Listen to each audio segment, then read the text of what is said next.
Morning, morning. Thanks everybody for being here. I'm Kim, and this is the Essential Emotions discussion meeting. And it's just a safe place to share how you're feeling. You can ask for feedback, or you can just ask for us to just listen. And it's a great place to practice for your real life, because most of us don't ask for what we need. And then we talk a lot about what essential oils are supporting us in our emotional recovery journey. I myself am a person in recovery. So that means I used to abuse alcohol and I was a raging codependent.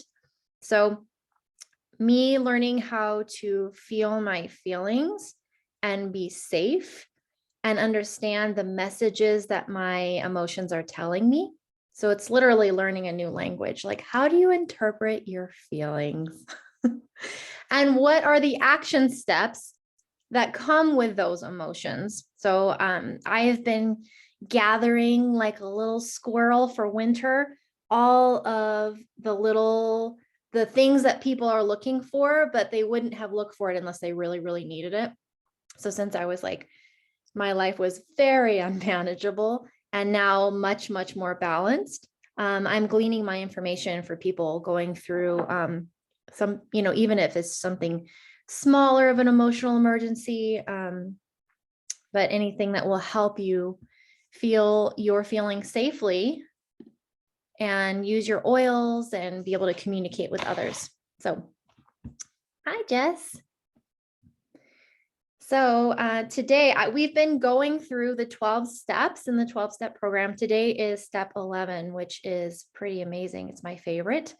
It's all about prayer and meditation. So what does that mean? Obviously for people who are managing stress, and most people will tell me, oh, I don't know how to meditate. And I think it's because we've been given an idea of what it's supposed to look like. And from what I've been learning from this woman named Nikki Myers and Keetsky Hawk, and they do yoga and recovery, or yoga in the 12 steps. And it really helped me understand what meditation is. There's no special training. There's no special knowledge.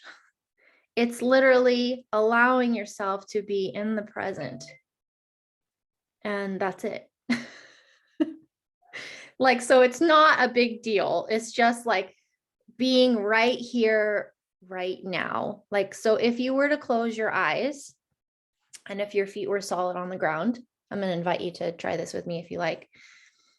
And I want you to just feel the air coming in your nose and notice the difference in temperature. And exhale, just paying attention to how that feels going in and out of your nose.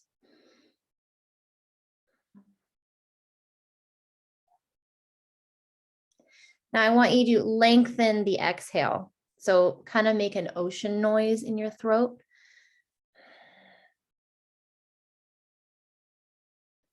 And breathe in the nose.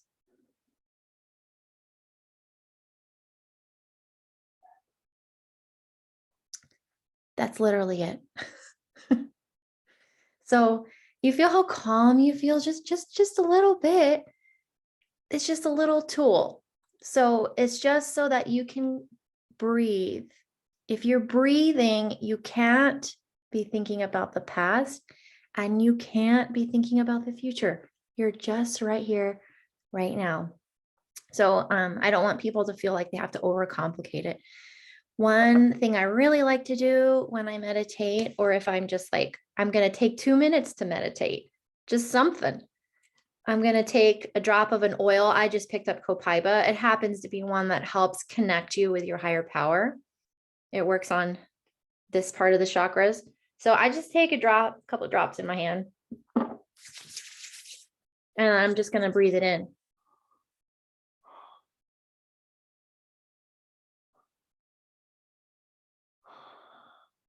And I love Copaiba, so I'm just going to smear it all over my face.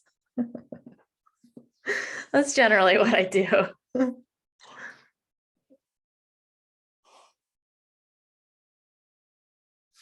So now, what's the difference between prayer and meditation? I feel like prayer is a gateway to meditation. So if I stop, so say if I'm like, I'm starting to kind of freak out, say my mom is doing something I don't want her to do, or someone in my life is making poor decisions, and I start kind of tail spinning, like, I'm going to take control. I know better. This is not the story. I'm going to change the story. I'm like, oh my gosh, I just took back control from my higher power. That's not my problem. That I can't do anything about that. So I can say the serenity prayer in my head, which is, God, grant me the serenity to accept the things I cannot change, other people, the courage to change the things I can, myself, and the wisdom to know the difference. And that helps me like stop and go, oh yeah, give it back to God, give it back. And it doesn't matter what your different definition of God is, it's just something bigger than yourself. So a lot of people start with the group conscious. So it could be the fellowship that you follow, Alcoholics Anonymous, Narcotics Anonymous, Codependency Anonymous. It could be the doorknob. I don't know. It could be whatever you choose. For me, I was raised in Christianity.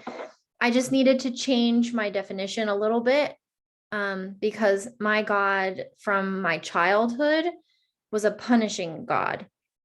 And my God from my childhood actually was not a deity. It was other people. I was taught in church that you needed to serve others above yourself at all costs. So I lived my life by this code of serving others, even if they didn't ask me for help, because I know better. So I had to differentiate. People are not my God, and I have to have boundaries to keep myself safe. So my God's up in the sky. And also, I believed that if I was not listening to the messages God sent to me, then I would feel pain. And as a pain sufferer, because I have scoliosis, I literally felt like a bad person all the time because I was in pain, believing God was punishing me for not listening to the messages sent to me. So you can think about, like, what are the parts of God that are false beliefs, and then let them go. And then it makes it easier to trust in your higher power. So when you do your prayer, I have these beautiful step prayers right here that I like to use. And I love the step one prayer. It's, in this moment, I do not have to control anyone, including me. And if I feel uncomfortable with what another person is doing or not doing, I can remind myself that I am powerless over this person, and I am powerless over my compulsion to act in inappropriate ways. And then step 10 is for today, or step 11, I mean, in this moment, I thank God for my spiritual awakening. In this moment, I choose to live all the principles of this simple program. I know the wisdom working through me will touch all I meet with God's love and understanding, and I am at peace. So you can read the prayer. I can provide you guys that PDF if you like. Hi, Shannon. And then you kind of just breathe.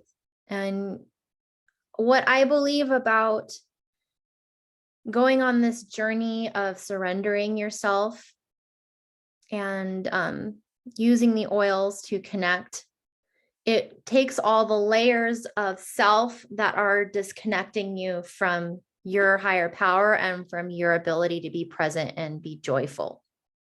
So that's what I wanted to share. I would love to hear from you guys, your point of view, or if you have a way of meditating that's supportive that you'd like to share.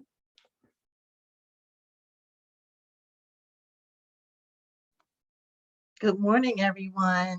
Thank you so much for sharing. That was absolutely amazing. What I tend to do with prayer and meditation is I tend to, when I get up in the morning, I tend to put my cell phone on for 1 minute or 5 minutes. I started out with 5 minutes, But when I teach other people, I encourage them to just start with 1 minute, like put the cell phone on 1 minute and just be still. So that way they don't get creeped out on what meditation is. It's just getting up in the morning, and before you started everything, just put your cell phone for 1 minute timer and just be still. And then we may get into just breathe as slow as you can. But what I personally do is I put the 1 minute, because normally 1 minute is not enough for me. So I always say, just keep doing the 1 minute or keep doing the 5 minutes until you feel settled, however long that takes, just to be still. And then what I tend to do, once I feel still, like I don't have anything racing, everything is good, then that's when I tend to say the Lord's Prayer or whatever prayer comes to mind. And so that's how I start my day. And I really try to find my children, they be tripping. Like, I try to find several times throughout the day where either I put my cell phone on 1 minute or I just stop everything and close my eyes and just breathe. Because I always feel like if I don't take time to breathe, I feel like I'm not breathing. I feel like I'm panting. Like, we exist, but I really feel when I make that intentional time to stop and breathe, then that's the time that I'm really breathing. Every other time, I feel like I'm like this. So now I just try to practice being still, being present. And even if I don't take the minute formally, I'm always thinking about just being still, being present, and being quiet. So that's kind of the way that I look at like prayer and meditation. Thank you, Shannon. Do you have, what's your favorite oil that's going right now? Wow, I've been really loving balance right now, because normally I deal with serenity a lot to calm me, or peace. But I'm finding that balance, sometimes serenity and peace kind of sedate me a little bit, but I find with balance, I can still thrive and do everything I need to do to just keep that balance. So that's my oil for right now. Good, I'm glad. I'm a Copaiba girl right now. I gotta have like a lot. When you said that, I had my children go get my oils, and I said, "Oh, let me see Copaiba." I've never really experienced that a lot, so thanks for sharing. Yeah, it's really good for your skin too. So I've been putting it, I'm in the sun a lot lately because of the pool. So I'm putting it all over my face and it feels great. I'm gonna use my little Gua Sha tool. Do you guys have one of these? Yes. Have you seen one of these before, Jess? No, it looks like a shark tooth. Yeah, it does, huh? Dun-it, dun-it. It's a porcelain one my friend gave me, and you oil your face up really good, and then you can go. The one that I really like is when you go above the eyebrow, because you can see like how the wrinkles right here, and I just push them up, and it irons them out. Oh, So I'll go from my eyebrow. See how when I push it up, you can see my wrinkles. So I'll push them up. And then I'll go on my nose and I'll go up. You can go right by because I get jaw pain when I know I'm a control freak. So I have, if I'm clenching my jaw, I know it's because I've taken back control from my higher power. So I'll put the thing right on my hairline right here by the meat behind your temple. And I'll just kind of pull back. And that really helps. So, and then it's got this little thingy right here. And you can go into the temporal meat right here and just go like that. And that's nice. So anyway, but you can see, look how it's smoother on that side. I just did it. how do you get one of those? Amazon. And what's it called again? Gua Sha. Here, Will I'll you type put it it in the chat? Yes, I will. You know, Awesome. doTERRA actually has one. I got it in this thing. It's the Gua Sha Beauty Collection. I just got it. They're sold out. I looked at it. It is? Damn. Well, anyway, it comes with a really cute one. It is like a pink quartz. That's too bad. Well, anyway, but it came with the Yarrow serum. That's the stuff I use all over my boobs. Cause I'm like, lift. Cause Yarrow is really good for the skin. And then the pomegranate seed oil that's in it is the exact same fat lipid that fills in the collagen and elastin. So it helps with like wrinkles and like lifting. And then the oil is for the face. So if you get this one, smear it all over your face. It is so hydrating and nice. And then I use the Gua Sha thingy. So you can just get this on Amazon though. Don't get the tiny one though. Get the one that's bigger. Because normally they come in like they're like that big and you're like, what? Make sure it's like, I don't know. I guess this is like at least 6 inches. So anyway, but there's another method I wanted to mention you guys about meditation. So in Nikki Meyer's Yoga and the 12-Step Training, she talks about something called Tonglen. Ton, here, I'll type it in the chat. Tonglen. Tonglen is where if you are feeling an emotion that is scary to you, like shame or fear or sadness. So what Tonglen suggests is that you bring in more of it. So if I'm super mad, like I'm super mad, you bring in more anger. Like you feel that feeling to the fullest. Like you don't push it away.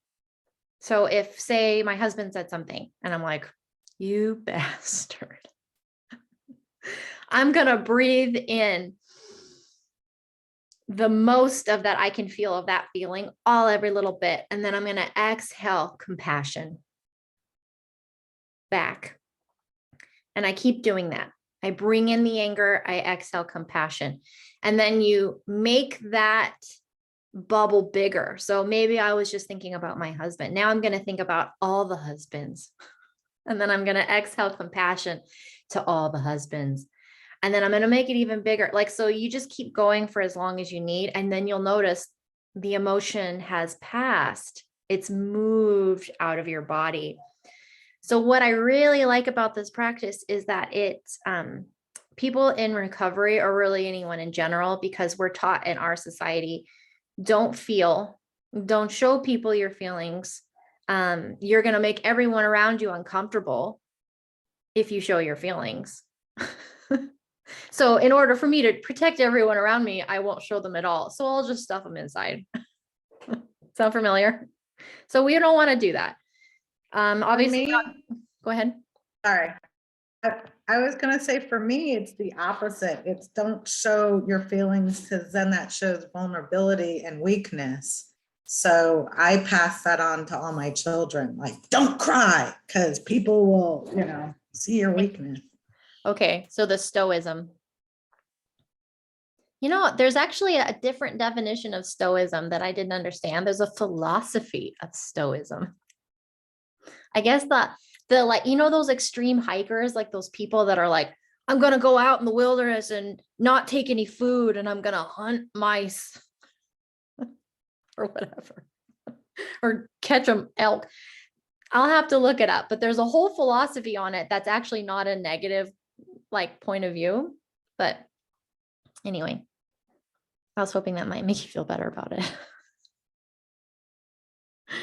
It's interesting though, right? So it's like, don't show your feelings because it's weak. But if we don't feel them, even in private, then they just become physical ailment. And it makes it so that we want to escape. So that's what makes our drug of choice or behaviors that are addictive more appealing, because they help us escape the feeling we didn't want to feel in the first place, right? So if we don't escape them, then we are dealing with it, and it's actually amazing. So is what I'm saying like ridiculous or scary? What are you guys going through your head?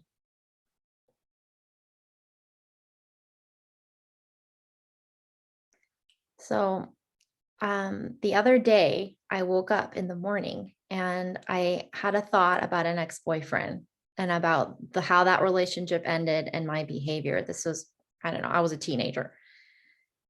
Usually I would have gone, "Ugh," and pushed the thought away and been like, why am I thinking about that? I don't want to feel that. I don't want to think about it. And I'll push the thought away. And I thought, no, that's not what I've been learning. Okay. So this is called the art of experiencing.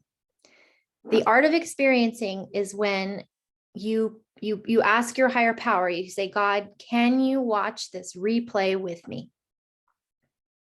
So instead of watching the replay by yourself and go, ugh, you go, okay, God, I need you to watch this with me.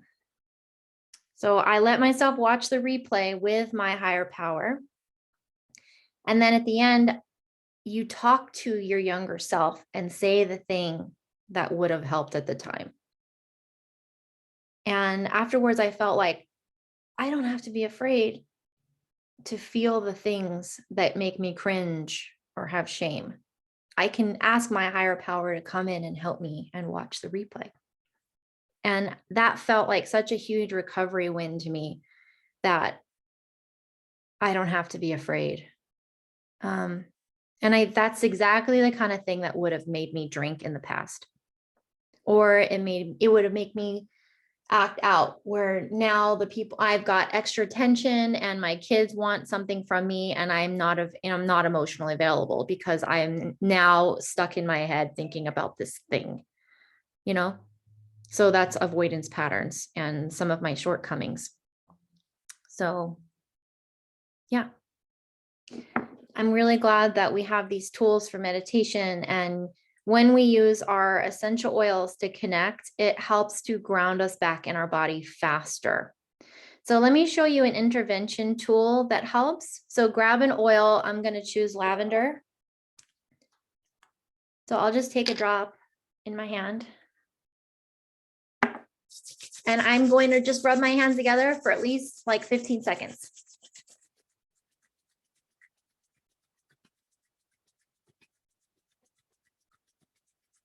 So obviously I'm able to smell it, but because of this action and this energy and this friction that I'm creating, I am completely present. I can't run away. I'm right here, right now. Okay. So once you've done that, you're going to put one hand over your heart and one hand over your belly. And breathe. And you'll feel the energy that you've created.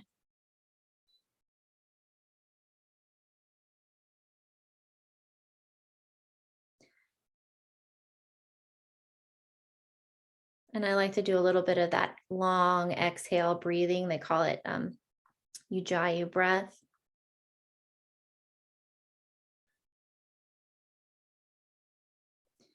I've kind of, I've been working on being nicer to myself. So the words I hear are, I love you, Kim. I love you, Kim. And one of my other favorite mantras are, I feel comfort in the present. So you'll find one that works for you.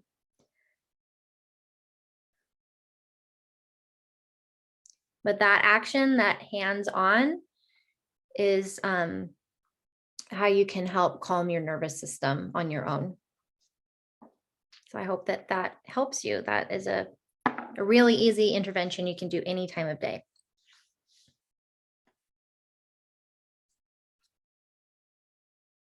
Do you guys have any questions or comments?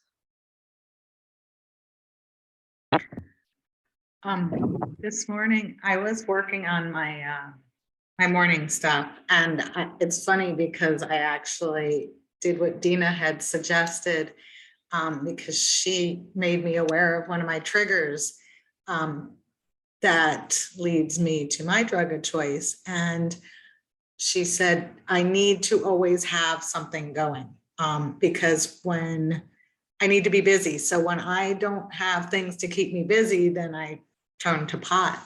And so, so I wrote down, she said, make sure I have, at least 5 tasks or goals. So I wrote down my goals that I'm working on right now, and I've got 5 pretty big ones that will keep me very busy. And so it made me think, okay, well, once we close on our house, then I got to come up with a new thing to keep me busy and replace that. So that was pretty cool. And then it was cool to see her name up there today.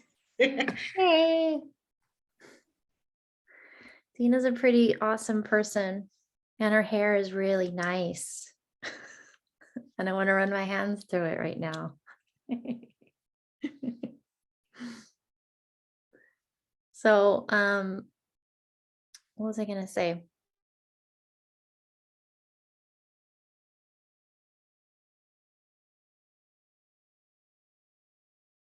I needed to, I put all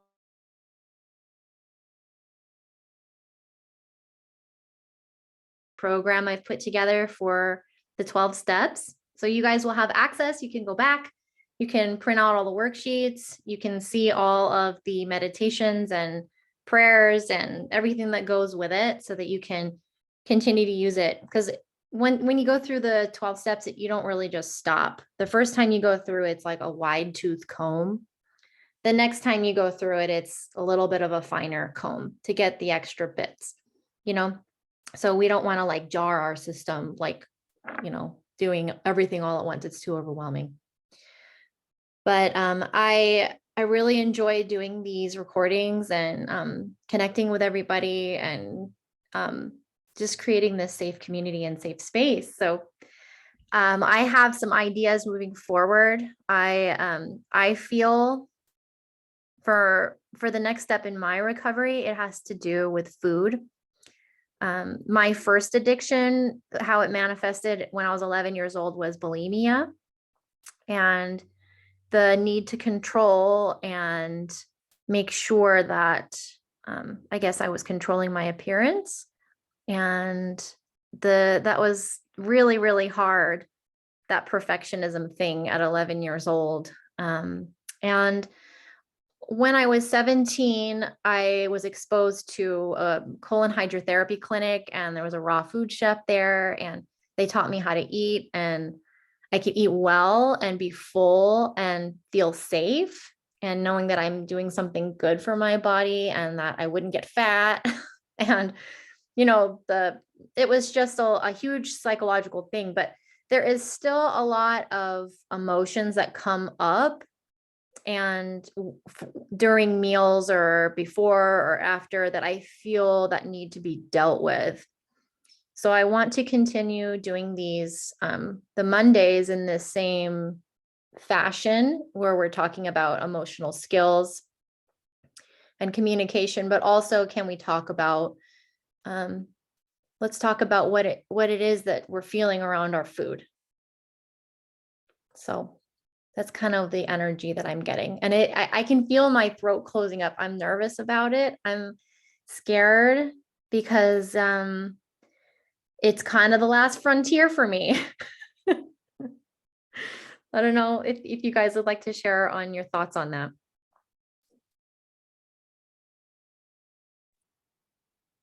I appreciate that. You know, what do I say? I have a love-hate relationship with food, you know, but just like with the emotions, I'm really learning just to be in touch with it instead of being super hard on myself. So like my husband has been a vegan for over 30 years and all my children were raised plant-based. So, you know, imagine that. And here and there, you know, I've been a vegan as well. But now what I'm doing is I'm just observing. I'm checking myself out. I'm like, wow, I had some ice cream today, or wow, I wanted some Ritas today, or today I had a salad. So now I'm just more in touch with, I always start off with certain intentions of this is what I want to eat today. You know, this is how I want to serve myself, you know, with food today. I want to, you know, have this smoothie. I want to have this salad. I want to have this quinoa. And then whether it's lack of meal prep, whether it's emotional eating. So it's a battle for me, but right now I'm just kind of saying, starting off with the goal of like how would I like to eat if it was a perfect world? Like, what would I really want to put in my body, to help myself? And then I kind of just see like my progress. So I'm kind of at that stage where, and I do find it's more emotional eating or lack of meal prep where the gap is between what I really want to eat and what I tend to eat. But like you said, that's a big step for me, not feeling bad, like, oh my gosh, what's wrong with me? But just kind of being in touch, starting off with what I want my lunch, dinner, and breakfast to be, if I kind of, and then seeing what I'm actually eating and then just going from there. I think that's a great point of view. Thank you for sharing that. Sure. There's this book that I think I might be including in the reading list for it. And her name is Catherine McIntosh. And let me see, I'm trying to remember the name of her book. I was talking about it with my friend yesterday. It's Don't Diet, Be Happy. And she is a part of this kind of thought movement called Access Consciousness. And Access Consciousness is where they ask a question, and whatever comes up from your programming, they ask you to breathe and to release the false beliefs behind it. So she does some, I'm kind of excited. It's a little bit fried green tomatoes, her concepts, because she does mirror work, but naked. So you stand in front of the, I kind of want to do it. You stand in front of the mirror naked, and then you have your affirmations that you do. And I have to tell you, listen, this is kind of interesting. So I've been doing these pool, classes where I teach people how to float each other. And I've not been eating great. I've been kind of eating bad. And I've noticed, I probably have put on weight, but who cares? Whatever. Right now, I'm just swimming and doing things. And so I'm wearing bathing suits in front of people, but I have been talking nicer to myself inside. I'm like doing all of my affirmations. I'm doing my meditations. I'm breathing. I know that my body doesn't look different than it has before. I don't look better than I did before. It's my confidence. It's how I'm carrying myself that's different. I've had half a dozen people tell me, Kim, what are you doing? You look amazing. And I'm like, I'm eating like shit. All I'm doing is being nice to myself. And all of a sudden I look great to people. I don't know. So that I've got, obviously I have some validation issues still because I'm still excited about being validated. Anyway, but I do want to go on this journey with you guys. So thank you for listening. But so next week we'll do step 12, and that's just about sharing the message with others. And it's basically what we do here in, when we show up and we're sharing our story, you guys are helping other people, and that's acts of service. So thank you guys so much for coming. I really appreciate you, and I'm glad that you showed up for yourself today. And do you guys have anything that you want to share before we close here? Oh, Amy says, thank you for allowing me to participate. You're welcome. Yeah, I guess I always say I'm just very grateful for the group. This weekend, I'll be officially making that move to Georgia. And there's a lot that I'm dealing with emotionally with the move. So definitely keep me in your thoughts and prayers. And I just want to thank you all, for this space. We will be praying for you, Shannon. Thank you. Thank you. Thanks a lot. Yeah. I put something in the chat, Kimberly or Kim. Okay. Tara, nothing any sure. Let's see. Yeah, that's how you spell it. I have actually a worksheet that I'll email you. For the little thing. For for the Gua Sha? face? Oh, for Gua Sha? Oh, that's the This is- problem. That's this what I is- wanted you to put in the chat. Gua Sha. Okay, perfect. Tonglen is the type of meditation exercise where you're bringing in more of the emotion. That makes sense because when I typed that up, it kept bringing up meditation. So, yeah. They're two Cool. different things. Yeah, I was looking for the Guaisha. Cool. Oh, yeah. Awesome. Thank you. All righty, guys. Well, we'll Good. see you next week. Good luck on your move, Shannon. Thank you so much. See you all next week.